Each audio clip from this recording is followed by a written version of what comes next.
네, 반갑습니다. 저는 3.16개법인의 윤여현 파트너라고 합니다. 아직 조금 몇 분 덜 오신 것 같은데요. 시간에 대해서 시작하도록 하고요. 사실 올해 6년째고 저도 이제 거의 매년 이 자리에 섰던 것 같습니다. 근데 올해는 조금 등장 방식을 좀 바꿔봤는데 어떠신지 모르겠네요. 예, 시대가 좀 많이 바뀌었잖아요, 그죠? 예, 좀 어색합니다. 저 좀 깜깜해가지고 여러분들 얼굴이 정확하게 잘 보이진 않는데 한번 좀 바꿔봤고요. 6년을 하면서 좀 느낀 점이 많이 있는 것 같습니다. 사실 한 두세 차례 좀 크게 느꼈던 점이 있는 것 같은데요. 첫 번째는, 아마 이제 제도 도입 첫 해였을 것 같고요. 두 번째는 연결 도입 전에 또 상당히 좀 많은 좀 파급력이 있었던 것 같습니다. 그리고 이제 세 번째가 오늘인 것 같은데요. 첫 번째, 두 번째도 물론 컸지만, 이 세 번째는 훨씬 더 큰 것 같습니다. 오늘 여러분들 많이 오셨는데요. 아마 이제 이게 바로 AI의 위력, AI의 힘을 설명하는 게 아닌가 싶습니다. 2년 전이었죠. GPT가 나오고 세상에 알려지고 쓰면서 사람들이 많이 이제 신기하다고 생각을 했지만 욕도 많이 했었습니다. 이게 또 이상한 얘기를 많이 하기 때문에. 근데 지금은 어떻죠? 저희가 지금 GPT 유료 구독자 수에서 지금 한국이 2등이죠. 그리고 오픈 AI에서는 한국에 법인을 설립한다고 합니다. 예, 많은 게 좀 빠르게 지금 변화하고 있는 것 같습니다. 한국의 유료 구독자 수가 이제 2등이라고 그러잖아요. 저는 약간 그런 생각을 했었어요. 그러면 많은 한국인들이 이제 GPT를 사용을 하고 계시고 피드백을 주고받고 계시는 상태인데 한국인들이 제가 볼 때 세상에서 너무너무 똑똑하거든요. 예, 그렇게 똑똑하고 열정 있는 분들이 이렇게 이제 GPT와 계속적으로 인터랙션을 하다 보면 AI는 더 똑똑해지지 않을까? 그런 생각을 좀 해보고요. 그런 것들 때문에 소버린 AI나 이런 것들도 좀 얘기가 나오지 않나라는 생각을 하고 있습니다. 시작하겠습니다. 이분 게스트 좀 초청했는데 혹시 이분 아시나요? 예. 이분 네, 검색해 보시면은 다 아실 텐데 이분이 좀 유명하신 분이세요. 이분이 이제 앤드류 응이라고 딥러닝 AI의 창립자이기도 하고 이 AI 업계에서 워낙 빅 네임들이 많지만 굉장히 좀 유명하신 분이라고 합니다. 이분이 이제 이런 얘기를 하셨죠. 아마 다들 공감하실 것 같아요. 영어긴 합니다만은 AI 사실 도입되고 나서 내 잡이 없어지면 어떡하지 이런 걱정들 많이 하시잖아요. 그죠? 최근에 또 MS에서 6천 명 감원하네, 어디에서 몇천 명 감원하네 이런 얘기들 많이 있고요. 근데 이제 이분은 이제 이렇게 믿고 계시는 것 같아요. AI 자체가 나를 위협하는 게 아니고 AI를 쓰느냐 안 쓰느냐가 많은 걸 좀 가를 것 같다라는 좀 생각을 하고 계신 것 같습니다. 여러분들도 어떻게 공감을 하시나요? 이 시간이 좀 끝나고 나면 여러분들도 이런 부분들에 대해서 조금이라도 좀 더 느낌이 있으셨으면 좋겠고요. 사실 오늘 이제 주제가 이제 이거죠. 리스크 관리하고 내부 통제. 몇 년 동안 계속 얘기를 하고 있고, 사실은 기업의 역사와 함께 계속 있어 왔던 주제였고, 제도화가 되면서 조금 더 수면 위로 올라왔던 주제이긴 합니다만은 사실은 좀 올드한 느낌이 있습니다. 근데 여러분들 다 이 일을 지금 하시기 때문에 여기에 계신 걸로 제가 이해를 하고 있고요. 이 리스크 관리 내부 통제 사실은 화두는 이거죠. 실효성하고 효율성입니다. 사실은 실효성 얘기가 굉장히 많이 나오고 있습니다. 최근에. 왜냐하면 사건 사고들이 많고 내부 통제가 작동을 하지 않았기 때문에. 근데 사실 저희는 어찌 보면 실효성보다는 그동안에는 좀 효율성에 좀 집중을 좀 많이 하지 않았나는 좀 생각을 해봤고요.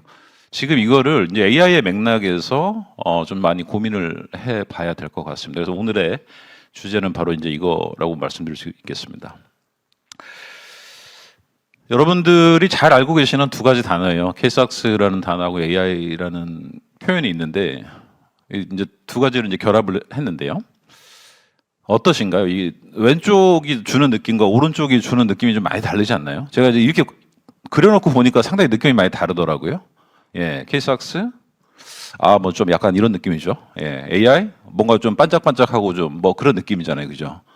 예, 이거 두 개를 같이 결합을 해보니까 어떨까요? 네, 저도 궁금합니다. 이미 언론에도 났었지만 3일에서도 데이터 AI 이런 부분에 대해서 고민을 많이 하고 있고 제가 하는 도메인이 이제 리스크 부분이기 때문에 이 도메인과 AI를 어떻게 결합을 할지 이런 부분들에 대해서 3일에서도 많이 고민을 하고 있습니다.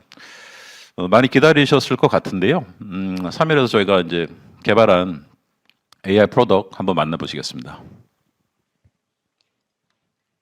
네, 안녕하세요. 3일 법인 정수정입니다. 반갑습니다. 네, 제가 2달 전에 가버넌스 세미나에서 K삭스 AI를 처음으로 이제 선보이고 다시 이 자리에 섰는데요. 이게 시험 벌써 보여드리기 전에 혹시 K삭스 AI를 한번 시청해 보셨다 하시는 분 손 한번 들어봐 주시겠어요? 생각보다 많이 없으시네요. 그래서 제가 오늘 꼼꼼히 설명을 드려보도록 하겠습니다. 내부회계관리제도를 운영을 하시면서 한 번쯤은 고민을 했을 법한 비효율과 그리고 한계를 저희가 어떻게 AI로 풀었는지 함께 보도록 하겠습니다. TLC 부분이고요. 저희 스텝 1으로는 RCM을 업로드를 합니다. 그리고 테스트해야지 될 부분을 선택을 합니다. 그래서 오늘 뱅크 레콘실리에이션에 대해서 테스트를 해보도록 하겠습니다. 증빙 서류를 이제 선택을 하시고요. 제출을 하면 이렇게 옆에 프리뷰로 내가 올린 증빙에 대해서 이렇게 확인을 하실 수 있습니다. 그래서 증빙 프리 어세스먼트를 수행을 하면 이 부분은 저희가 이 해당 통제를 테스트할 때 필수적으로 필요한 그런 증빙들을 나열을 해주면서 업로드한 증빙과 매칭을 해주고 있습니다. 그리고 우리 K삭스 AI가 실제로 테스트할 수 있도록 인식이 잘 되고 있는지를 보여주고 있습니다. 그래서 바로 운영평가 수행을 해보도록 할게요. 뱅크 레콘실리에이션은 아시다시피 대사 그리고 승인이 가장 중요한 부분이죠.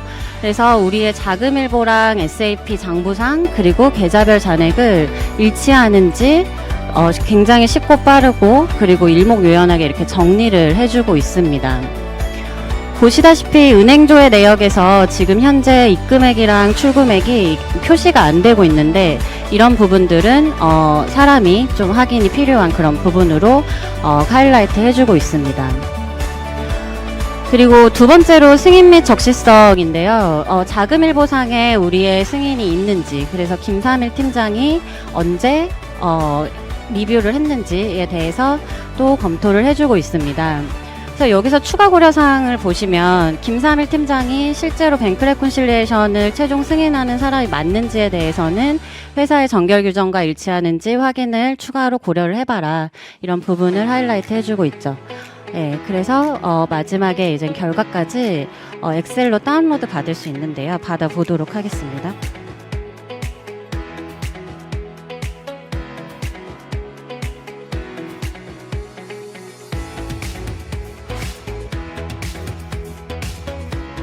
저희가 이제 운영평가 조서 부분을 다큐멘테이션을 하시고 계신데 이렇게 서머리 내역 그리고 테스트한 내역에 대한 디테일한 내역 그리고 샘플별 증빙을 이렇게 붙여주고 있습니다. 네. 이거는 저희가 이제 가버넌스 세미나에서도 이제 좀 보여드렸었던 내역이라 저희 이제 내부 통제 업무 하시는 분들이기 때문에 IT 쪽에서도 많이 오셨을 것 같아요. 그래서 ITGC도 하나 더 준비를 해봤습니다. 그래서 같은 맥락으로 이제 운영평가를 수행을 해주고 있는데 똑같이 스텝 1에서 ITGC에 대한 RCM을 업로드를 합니다. 그래서 접근 통제 중에 권한을 부여하는 통제가 있을 거예요. 그래서 어플리케이션 계정 생성하는 요청 및 승인하는 그런 통제를 테스트를 해보면 같은 방식으로 이제 증빙을 올려주고, 그리고 여기에서는 저희 모집단이라는 컨셉이 있잖아요. 그래서 권한자 리스트에 대해서 샘플을 한 샘플 리스트를 선택을 합니다. 그래서 샘플 1번부터 이제 5번까지 내가 샘플을 했는데 저희는 오늘 본사 1번에 관한 이 부분을 테스트를 해보도록 할게요. 그래서 마찬가지로 증빙 프리어세스먼트를 수행을 하고, 그래서 올바르게 다 인식이 됐는지를 먼저 확인을 해줍니다. 네. 그리고 운영평가 수행, 하는데 이제 권한에 대해서는 가장 중요한 게 우리가 권한 요청서에 따라서 권한을 승인해서 줬는지 그리고 우리의 모집단에서 있었던 권한자 리스트가 우리 품위서와 일치하는지에 대해서 보는 거죠. 그래서 첫 번째로는 사전 승인을 득하였냐. 그래서 권한 부여일이 1월 5일이고 우리 결제통보 품위서에는 1월 4일이다. 이런 부분을 확인할 수 있고요. 승인자의 적절성, 요청했던 사람이랑 우리 승인자 그룹장이 다른 사람임을 볼 수 있습니다. 그리고 세 번째로는 모집단 데이터랑 우리의 요청서상에 일치하는 여부를 보여주고 있는데 이렇게 부서 정보가 다르죠. 그래서 본사 HR랩이랑 본사 탤런트 매니지먼트 그룹이라고 되어 있는데 이 부분은 조직 소속 이름이 중간에 변경됐었을 수도 있으니까 우리가 확인을 해보자라고 하는 부분이고 두 번째 권한 정보는 권한 아이디가 CS001이라고 되어 있대요. 근데 우리 신청서에는 이젠 직원 안내용 매뉴얼 작성이라고 하는 그런 권한이라서 이 권한의 아이디와 매칭이 되는지는 사람이 한번 확인을 해보자 라고 하는 부분입니다. 이제 마찬가지로 이제 다운로드 받을 수 있습니다. 네. 여기까지 시연이었는데 시연 어떻게 보셨나요? 네. 지금 보신 것처럼 K삭스 AI가 내부 통제 운영 평가를 지금 해주는 거에 대해서 여러 과정을 자동화를 하고 있고 그리고 사람의 수고를 상당 부분 감소시켜주고 있습니다. 그런데 종종 이렇게 시연을 보여드리면 이제 사람이 하는 게 아무것도 없지 않나요? AI가 그럼 다 해주나요? 이렇게 여쭤보시는 분들이 많으세요. 그래서 지금부터는 제가 왜 AI가 모든 것을 해결해 줄 수 없고 왜 인간의 영역이 필요한지에 대해서 말씀드리도록 하겠습니다. 지금 보시는 그래프를 보면은 우리 통제들을 상중하로 나눠봤습니다. 첫 번째로는 대사 승인, 저희 가장 많은 그런 부분이죠. 그래서 우리 통제를 보면 한 60% 정도 해당이 됩니다. 그리고 중간에 있는 거, 일부 승인이 필요한, 판단이 필요한 부분, 그리고 세 번째로는 RCM입니다.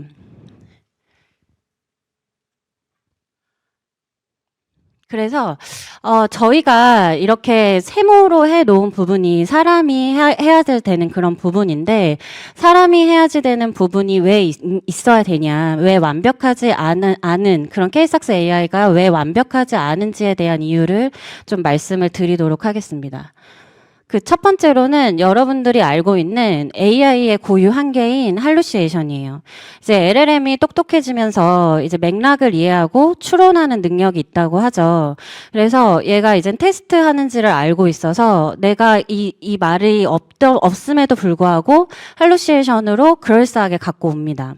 이게 이제 AI의 고유 한계이고요. 그리고 기존 K삭스 관련해서 컨텐츠 데이터 품질 이슈라고 되어 있는데 아까 이제 시연에서 제가 인풋을 넣은 게 RCM이에요. 그래서 여러분들의 RCM에 대한 데이터 퀄리티 지금 잘 믿고 있으실까요?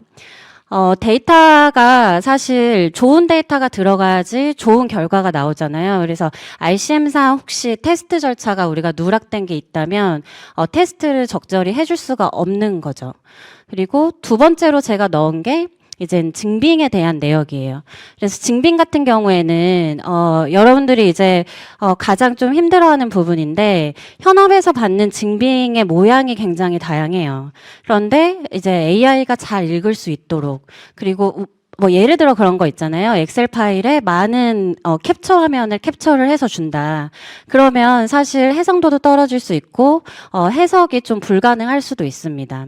그리고 해당 통제를 테스트할 때 엑셀 파일이 많으면 탭들이 굉장히 많을 수 있잖아요. 하지만 이 테스트에는 한 일정 탭만 필요해. 그런 경우에도 사실 이런 문서에 대한 증빙에 대한 이슈들이 우리의 K삭스 AI의 성능을 좀 저하시킬 수 있는 그런 부분입니다. 그래서 앞으로 AI가 잘 쓰기 위해서는 기술 자체에 포커스하기보다는 AI가 기대를 하는 그런 기반 정보, 데이터, 품질 이런 그런 부분들에 대해서 고도화해서 나가야 한다는 점을 꼭 기억을 하셔야 될 것 같습니다. 도입 전략입니다. K삭스 AI뿐만이 아니라 AI 상품에 대해서 도입을 할 때 이러한 절차라고 사실 생각을 해주시면 돼요. 그러니까 스텝 1은 우리의 환경 분석입니다. 회사의 AI 전략 그리고 IT 보안에 대해서 회사마다 각각 다른 전략을 갖고 계실 거예요. 그래서 스텝 1에서는 이런 전략들을 분석을 하고 AI 상품에 대한 POC 부분들을 많이 얘기를 들으실 거예요. 그래서 feasibility를 보는 이제 POC를 하는 1단계가 있고 2단계는 쉽게 말해서 이제 우리 통제가 만약에 200개가 있다라고 하면 200개 전체적으로 적용하는 이제 풀 스케일. 그리고 3단계가 여러분들이 많은 페인 포인트로 느끼는 부분이 징빙에 대해서 게더링 할 때도 많은 힘듦을 느끼고 계십니다. 그래서 이 AI 시대에 맥시마이즈 하기 위해서는 데이터와 우리의 시스템을 연동하는 그런 부분까지도 생각을 할 수 있습니다. 물론 이제 좀 어려운 부분은 있습니다. 그리고 마지막으로는 정기적으로 우리 메인테넌스가 필요한데 LLM이 지금도 이제 계속 발전하고 있고 뭐 올해도 이제 제미나이 2.5도 나왔고 계속적으로 이제 개선되고 있습니다. 이런 AI의 모델 성능의 개선에 따라서도 메인테넌스가 필요하고 사실 우리 회사도 계속 변화하고 있잖아요. 이런 부분들에 대한 유지 보수가 필요합니다. AI 도입에 앞서서 이제 성능이랑 사실 보안 쪽에서 많은 걱정을 우려를 하세요. 그래서 어떻게 LLM을 도입을 해야지 되냐 이런 부분들 많이 고민을 하시는데 여기 그래프에서 보시다시피 성능이랑 보안은 트레이드 오프 관계입니다. 그래서 두 마리 토끼를 다 잡기에는 좀 어려운데요. 첫 번째 옵션은 상용 LLM이에요. 그래서 쉽게 말씀드려서 오픈 AI 챗 GTP에 가서 바로 API로 갖고 와서 LLM을 쓰는 겁니다. 그래서 LLM 성능이 가장 좋겠죠. 그리고 보안은 사실 오픈 AI한테 의존할 수밖에 없기 때문에 조금 떨어질 수 있습니다. 그리고 클라우드 LLM은 애저 환경이나 AWS 환경에서의 LLM의 도입이고요. 그리고 오프라인 모델은 이제 뭐 삼성의 가우스라든지 이런 자체적인 개발을 하는 LLM인데 당연히 보안이 굉장히 좋겠죠. 그래서 굉장히 좋겠지만 우리의 성능에 대해서는 조금 한계가 있을 수가 있다. 이런 부분입니다. 그래서 결국 기업이 LLM을 도입을 할 때에는 보안과 성능 사이에서 우리 조직에 맞는 환경이 무엇인지에 대해서 좀 고민을 해봐야지 되고 그 전략적 균형을 찾는 것이 중요한 것 같습니다.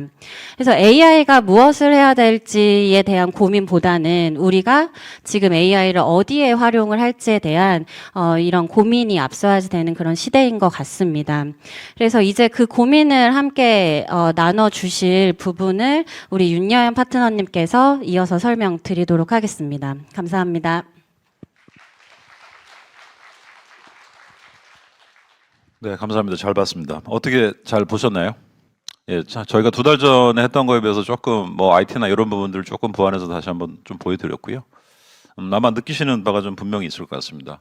저희 뭐 내부 통제 많이 하고 계시고요. AI라는 인프라 환경은 뭐 제 생각에는 그렇습니다. 뭐 싫다고 이제 피해 나갈 수 있는 건 아닌 것 같습니다. 그래서 어찌 보면 좀 받아들여야 되는 그런 부분인 것 같고요. 뭐 아직 본격화되지는 않았지만 AI를 도입해서 뭐 크건 작건 간에 쓰고 계시는 기업들도 많이 계시고 앞으로 그런 게 우리 재무 보고에도 분명히 영향을 미칠 겁니다. 뭐 위험 평가, 설계 평가, 뭐 운영 평가, 뭐 이런 과정들 잘 알고 계시고요. 사실 이제 현실 뭐 조금 쓴 얘기긴 합니다만 현실에서 여러 가지 좀 아픈 점들이 좀 있었죠. 예, 제가 좀 빨간색으로 좀 볼드를 쳐놨는데 뭐 간략하게만 좀 설명을 드리면 사실 이제 크게 봤었을 때는 좀 형식적인 게 가장 큰 문제였던 것 같아요. 아까도 이제 위험 평가 얘기가 많이 나왔지만 뭐 보시는 것처럼 위험 평가는 사실은 제가 볼 때 가장 어려운 영역입니다. 근데 이게 첫 단추라서 처음에 이제 잘못 끼워주면 뒤는 이제 줄줄이 잘못 끼워질 수밖에 없는 그런 부분이고요. 데이터 연계나 뭐 이런 부분도 좀 많이 부족했던 것 같아요. 예, 설계 평가도 마찬가지고요. 운영 평가, 현업 피로도 아까 말씀 많이 드렸죠. 예. 그 내부회계 관리 조직하고 현업하고 이제 가까워지는 게 쉽지는 않더라고요. 예, 여러 가지 이유에서 뭐 역할도 다르고 뷰도 다르고 그래서 좀 쉽지는 않은데 많지는 않지만 제가 봤었을 때 잘 되는 조직 중에 특징 중에 하나는 그 내부회 관리 조직이 현업과 이렇게 상당히 커뮤니케이션이 잘 되고 좀 서로 협조하는 뭐 이런 부분들이 있었던 회사도 있었던 것 같습니다. 감사인 대응. 저도 감사를 했지만 뭐 반성하는 모습이 있습니다. 사실 많이들 피곤하셨죠, 그죠? 예.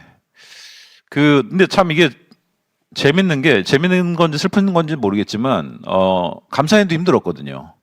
예. 회사도 힘들고 감사인도 힘들고 모르겠어요. 뭐 누가 하나 힘들면 누가 하나 좋아야 되는데 그런 게임이 아니었던 것 같아요. 고민스러운 부분이 많이 있고요. AI가 많이 바꿀 수 있습니다. 리스크 분석하고 특히 이제 NLP 자연어 기반의 이 처리가 되기 때문에 추론이 되기 때문에 그동안 사실은 좀 등한시했었던 질적인 특성 부분들 반영 가능하고요. 프로세스 플로우나 데이터 플로우를 기반으로 해서 누락된 지점, 공백 지점, 거기에서 어떤 리스크들이 생겨날 수 있고 그러면 어떤 관리 포인트들을 만들어갈 수 있을지에 대해서 뭐 결정까지는 아니지만 어드바이스를 해줄 수 있습니다. 운영평가 말씀드렸고요. 가장 큰 베너핏은 제가 볼 때는 아까 3단계 모델이에요. 내부 통제는 사실 전사의 역할이죠. 전사의 역할입니다. 뭐 특정 몇 명의 역할이 아닙니다. 근데 저게 제대로 인베딩이 되기 위해서는 사실 이제 전사적인 인식이나 뭐 이런 부분들이 굉장히 중요하고 AI 기반 환경하에서는 저런 부분들이 더 필요할 걸로 생각을 하고 있습니다. 뭐 감사인 대응도 제가 볼 때는 충분히 가능할 것 같아요. 예, 뭐 AI 테크놀로지를 잘 활용을 하고 그동안 누적된 데이터들을 학습을 잘 시키게 되면 감사인 대응도 좀 가능하리라 생각을 하고 있습니다. 이거 작년에 한번 말씀드렸던 요소인데요, 장표인데요. 저희가 뭐 리스크 내부 통제 이런 얘기를 되게 많이 합니다만은 뭐 제 나름대로 좀 다른 관점으로 좀 구분을 해봤어요. 분명히 불안한 게 있고 불안한 거를 관리하는 게 이제 내부 통제인데. 이 불안함의 사실 원천은 사람과 시스템과 데이터입니다. 예.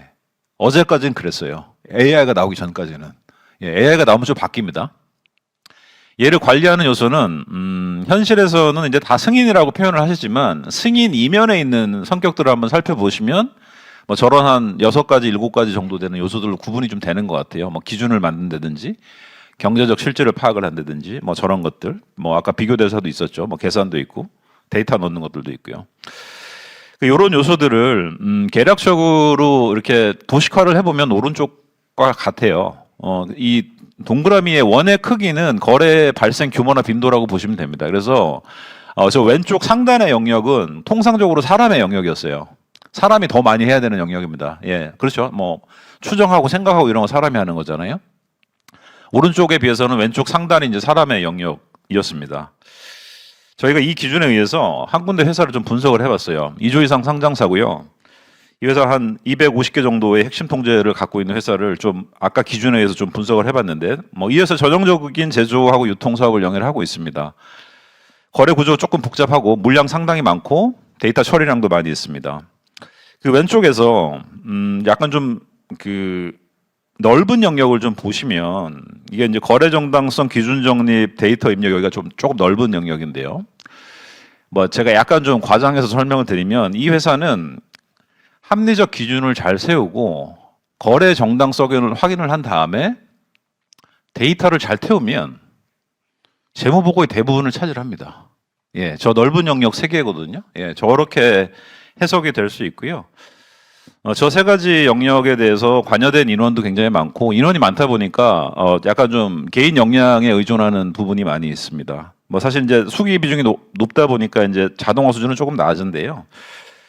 아까 제가 왼쪽 상단에 위치하고 있는 인간의 좀 고유한 영역, 추정, 기준 정립, 거래 정당성에 대해서 사실 뭐 저희가 이렇게 구분을 하고 있지만 사실 저 안에 세부 내용을 상당히 브레이크다운을 많이 해야 됩니다.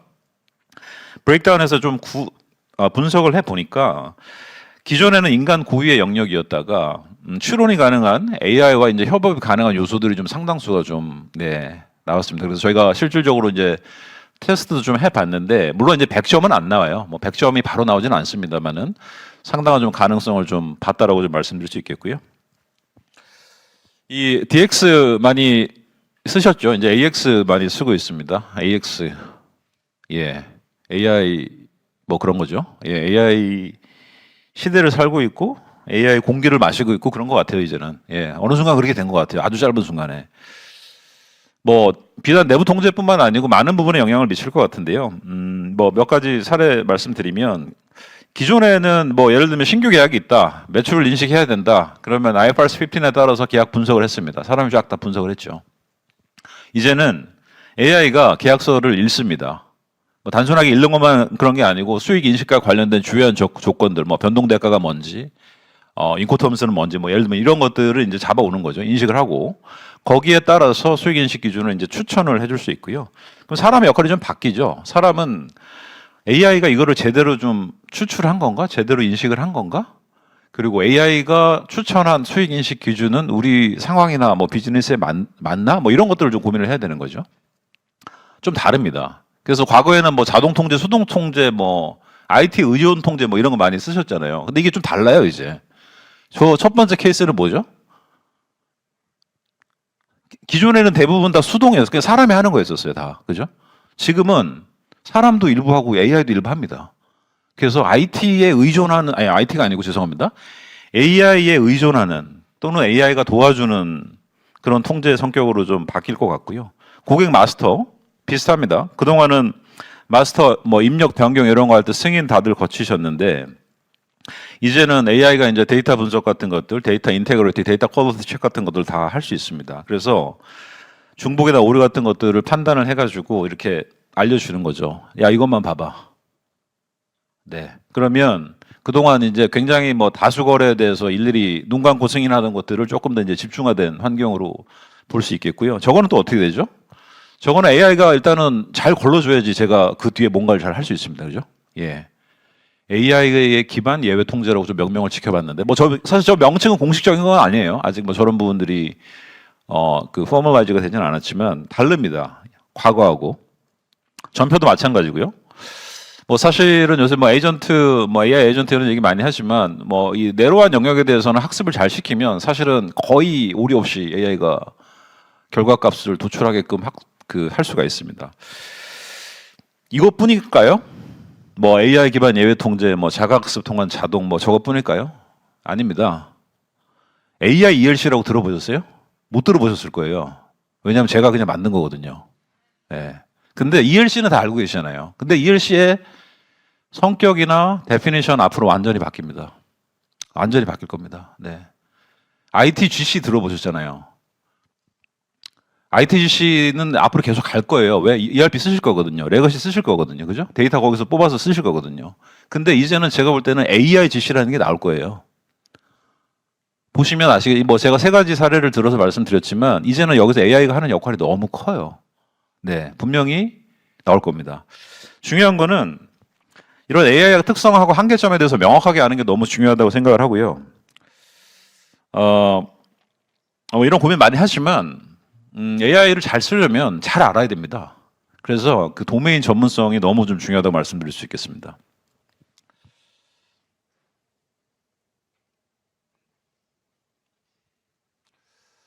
아까 시연은 제 2선이죠. 아까 2차 방어선이라고 하죠.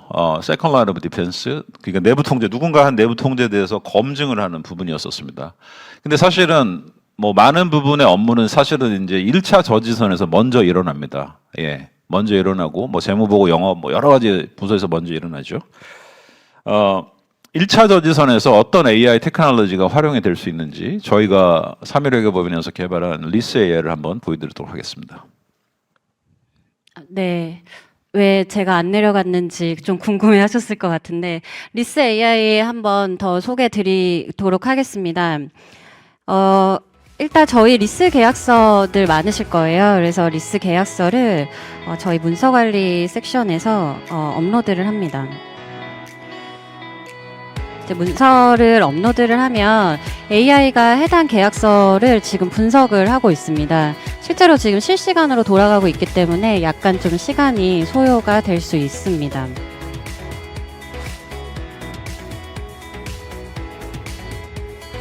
네, 이 AI 분석하는 과정에서는 계약서상 어떤 텀이 있는지, 그리고 우리의 임차 내역에 대한 주요 정보들을 추출을 해내고 있습니다. 그래서 AI가 분석이 완료돼서 계약서를 좀 등록을 해보면요. 이렇게 주요 정보에 대해서 끌어서 오고 있습니다. 그래서 자산에 대한 거, 그리고 리스 기간 정보, 그리고 저희 월 리스료, 임차 보증금 이런 식으로 하고 있는데 여러분들께 좀 보여드리기 위해서 제가 실제 계약서를 좀 열어서 비교 대사를 한번 해볼게요. 그래서 임대차 기간 아까 2021년 7월 달부터 6월 30일까지 그리고 보증금 16억 이런 부분들이 있는데 그리고 매월 25일에 납부한다 이런 부분이 있는데요. 저희 이제 잘 갖고 왔습니다. 네, 25일 그리고 16억. 그래서 3.6%는 회사의 이제 신용 등급을 좀 반영을 해서 크롤링해서 갖고 오고 있습니다. 그래서 계약서를 등록을 하면 우리 이제 리스 회계 처리를 뽑아주고 있습니다. 그래서 이 부분도 저희 파일로 다운로드를 받을 수 있는데요. 한번 열어보도록 할게요.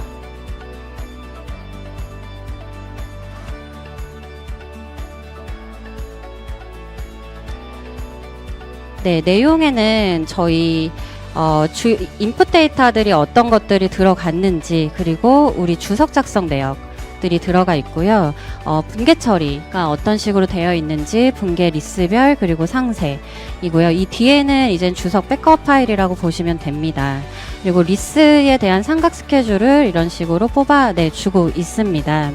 그래서 소개드린 내역은 사실 리스 계약 한 가지이지만 우리의 일하는 방식 그리고 업무하는 방식에 있어 고민을 할 부분이 많은 것 같습니다.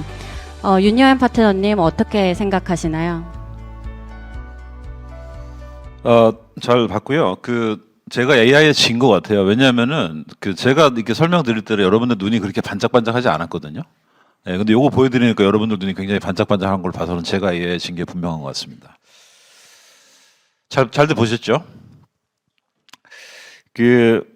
뭐 AI 얘기 많이 하고 있는데요. 많은 게 좀 바뀔 것 같아요. 가장 큰 건 이겁니다. 제가 볼 때는 가장 핵심은 생각하고 행동하는 방식이 좀 많이 바뀔 것 같아요. 이건 무슨 말이냐? 걱정이 바뀐다는 겁니다. 불안 요소가 바뀐다는 거고요. 불안 요소가 바뀌면 이 불안 요소를 관리하는 것도 분명히 바뀔 수밖에 없습니다. 아까 리스 계약의 예를 한번 들어볼게요. 아까 리스 AI가 계약서 읽어가지고 회계 처리도 해주고 주석 드래프트도 뽑아주고 했습니다. 그죠? 보셨죠? 아까? 그게 제일 왼쪽입니다. 자, 직관적으로 드는 생각은 이런 생각이 이제 들어야 되죠. 제가 잘한 건가? AI가 잘한 건가? 뭐 이런 생각이 들어야 됩니다. 그죠? 두 번째는 그러면 나는 AI보다 잘하는 건가? AI가 한 거를 나는 이게 보고 판단할 수 있는 능력이 되는 건가? 이게 이제 사실은 굉장히 중요한 요소인 거죠. 관리 방식 어렵습니다. 사실 어렵고 AI 자체가 아직 초창기고 뭐 디벨롭하기 있기 때문에 이 AI와 관련된 뭐 이런 부분들에 대해서 굉장히 이 머추어한 뭐 리스크 관리 이런 부분들 아직은 뭐 디벨롭하고 있는 중인데요. 아까 말씀드렸지만 AI 좀 정확하게 알아야 되고요. 올바르게 쓸 수 있는 자세나 마인드셋 되게 중요하고 결과물을 검토할 수 있는 역량 중요합니다. 근데 이게 리스에만 그치지는 않는 것 같아요. 생각하고 행동한 방식 엄청나게 큰 얘기고요. 이게 이제 조직의 많은 분들이 이제 이렇게 한다라고 한번 상상을 해 보시면 저게 우리 이사회 보고 거버넌스 역할 수행 그리고 IR을 포함한 대외 커뮤니케이션 뭐 여러 가지 레귤러토리 리포팅 굉장히 광범위한 데 영향을 미칠 것 같습니다. 네. 이게 사실 두 번째 토픽은 원래는 AI 리스크라고 제가 명명을 했는데 AI 리스크 조금 어감이 안 좋아가지고 제가 좀 바꿨습니다. 근데 의미는 바로 AI를 더 잘 활용하기 위해서 우리가 뭘 더 좀 알아야 될까? 뭐 이렇게 좀 이해해 주시면 될 것 같고요. 게스트 한 분 더 모셨습니다. 예. 이분 제가 지난달인가 지지난달 한번 소개시켜 드렸는데 모르시겠죠? 누구신지? 예. 이분도 또 유명한 분이세요. 이분도 이제 아까 첫 번째 나왔던 그 파란색 배경의 그분도 이제 스탠퍼드대 교수님이셨는데 이분도 동문이시더라고요. 근데 이분 성함이 제프리 힌턴이고 전 구글 부사장이시고 작년에는 노벨 물리학상도 받으셨더라고요. 예. AI 하시는 분이 왜 노벨 물리학상을 받았나? 이 AI가 노벨 물리학에 물리학에 공헌한 그 기여가 커서 노벨 물리학상을 받으셨더라고요. 근데 이분이 이런 얘기를 했어요. AI 인류 역사상 가장 큰 혜택. 이분이 참고로 딥러닝의 아버지라고 불리는 분입니다. 예. 이분 창시자예요. 예. 이분이 근데 이렇게 얘기했어요. 가장 큰 혜택이다. 근데 또 이렇게 얘기했습니다. 부작용과 역기능이 있을 텐데 혜택의 2배쯤 될 거다. 무섭죠? 예. 근데 가장 무서운 얘기는 이거였어요. 우리는 모두 3살짜리 아이처럼 될 거다. 예. 섬뜩하신가요? 예. 뭐 그렇게까지 할 필요는 없을 것 같고요. 이제 AI가 이제 반드시 이제 좋은 면만은 있지는 않다는 거겠죠. 근데 잘 알고 써야 되는 거죠. 약도 부작용이라는 게 있잖아요, 그죠? 예. 그런 것들은 이제 좀 잘 알아야 된다 그런 의미로 해석이 되고요. 미국에서는 리스크 팩터에 대해서 미국 상장사들은 공시를 많이 하고 있습니다. 우리나라보다 훨씬 더 이제 공시의 양이나 깊이가 이제 더 있는데요. 최근 공시를 한번 살펴보면, 포춘 500 회사 중에서 280개, 뭐 대략 60% 조금 안 되는 회사죠. 저 정도의 회사가 AI 리스크를 리스크 팩터로 공시를 하고 있습니다. 24년 얘기고요. 더 재밌는 거는 2년 전에 비해서는 한 5배, 470%죠. 이 공시를 한 회사의 그 개수가 한 거의 5배 정도 늘었다라는 통계가 있습니다. 근데 저게 뭘 의미하냐? 뭐 나머지 건도 한번 보시면 될 것 같고요. 뭘 의미하냐면은 일단은 AI가 굉장히 빠르게 스프레드 아웃 되고 있다라는 게 하나가 있을 것 같고요. 두 번째는 제가 볼 때는 이제는 AI를 좀 더 많이 깊숙하게 알아간다는 느낌이 저는 듭니다. 그걸 알아가기 때문에 리스크 팩터로서 공시하는 회사들이 늘어나고 있다. 매우 기본적인 질문인데요. 저는 단순한 질문을 좋아합니다. 이게 사실은 저희가 항상 좀 고민해야 될 부분인 것 같아요. AI하고 AI의 부작용. 우리가 얼마나 알고 있지? 예. 매우 단순한 질문이지만, 여러분들 아직 이제 조직 안에서 AI가 확산, 뭐 전략 부분, 뭐 운영 부분, 뭐 확산 부분 다 다르시겠지만, 그 AI가 우리 조직에서 이제 차지하고 있는 비중이라고 그래야 될까요? 아니면 위치를 한번 생각을 해보시면, 이제는 대부분 전략적인 측면에서 고민을 하고 계시고요. 여러 가지 비즈니스 펑션, 비즈니스 도메인에서 AI를 이제는 고민을 많이 하고 계세요. 그래서 특성을 뭐 몇 가지 말씀을 드리면, 이제 막 시작됐습니다. 저희가 경험을 해보지 못한 세상이에요. 솔직히 말씀드려서, 그죠? 예. 저도 뭐 이렇게 말씀을 드리고 있지만, 뭐 저라고 해서 AI를 10년, 20년 전에 겪어본 건 아니거든요. 뭐 조금 더 제가 저긴 했지만. 근데 저거 매우 중요한 얘기고요. 그림에서 보시듯이, 인프라입니다. 저게 뭐 어떤 특정 아주 작은 영역에 영향을 미치는 게 아니고 인프라로서 작동을 할 거기 때문에 광범위한 영향을 미칠 겁니다. 그리고 이제 마지막으로는 AI를 뭐 개발하시는 분도 있고 뭐 이용하시는 분도 있고 뭐 많이 있을 텐데요. 대부분은 다 이제 이용자의 입장일 거예요. 근데 이 이용자가 이 AI의 효익과 이 부작용에 대해서 균질한 인식을 과연 계속 가질 수 있을까? 이게 굉장히 좀 중요한 문제라고 저는 생각을 합니다. 예. 뭐 정답이 있느냐? 없어요, 사실은. 근데 어려운 문제는 분명히 맞습니다. 그리고 우리가 계속 관심을 기울여야 되는 영역이고요. 리스크, 이 부작용 부분인데요. 뭐 사실은 뭐 여러 가지 불안한 요소들은 많이 있죠. 근데 AI가 들어오면서 기존의 어떤 불안감이 증폭이 되는 게 있고요. 세상에 없던 불안감이 생긴 게 있어요. 그래서 제일 왼쪽 작은 박스는 다 기존에 있던 거예요. 근데 증폭이 되는 게 있습니다. 뭐 대표적인 게 뭐냐면 IP, 저작권 같은 거예요. 예, 기존에도 뭐 저작권이 없지는 않았습니다. 근데 사실은 뭐 GenAI, LLM 크롤링해서 가져다 쓰고 뭐 이러면서 저작권 이슈 지금도 굉장히 많죠, 사실은. 저런 것들이 과거에 비해서 굉장히 증폭이 됐고요. 새롭게 생겨난 리스크. 저희가 예전에는 상상조차 못했던 거예요. 할루시네이션. 상상했습니까? 없죠. 왜? LLM이랑 대화를 한 적이 없거든요. 자, 이제는 저게 이제 눈앞에 다가왔고요. 여러분들 요새 뭐 많이 들으시는 설명 가능성, 그리고 jailbreaking이라고 그래서 교묘하게 내가 이렇게 프롬프팅 줘가지고 의도된 답을 받아가는, 그리고 이제 프롬프트와 관련된 많은 부분들, 저런 부분들이 사실은 뭐 비교적 최근에서야 우리가 이제 인지하게 된 부분인 것 같아요. 과거에는 사실은 없었던 따끈따끈한 신상 리스크 정도라고 제가 말씀드리겠습니다. 그래서 저희가 저런 부분들에 대해서 굉장히 잘 알고 있다, 나는 잘 관리할 수 있다라고 얘기하기에는 아직은 좀 프리머추한 단계가 아닐까 생각을 합니다.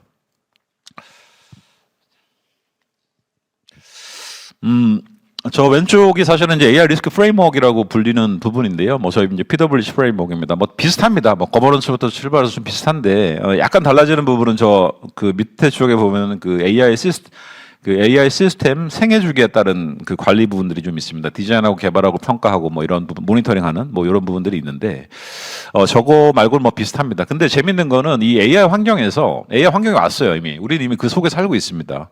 근데 우리는 오랫동안 갖고 있는 습성이 있어요. 리스크 관점에서. 그걸 한번 생각을 해보시면 좋을 것 같아요. 거버넌스. 뭐 오늘 거버넌스 얘기 많이 나왔지만 저희 거버넌스 사실은 조금 통합적인 리스크 거버넌스 사실 부족합니다. 부족한 게 우리의 현실이고요.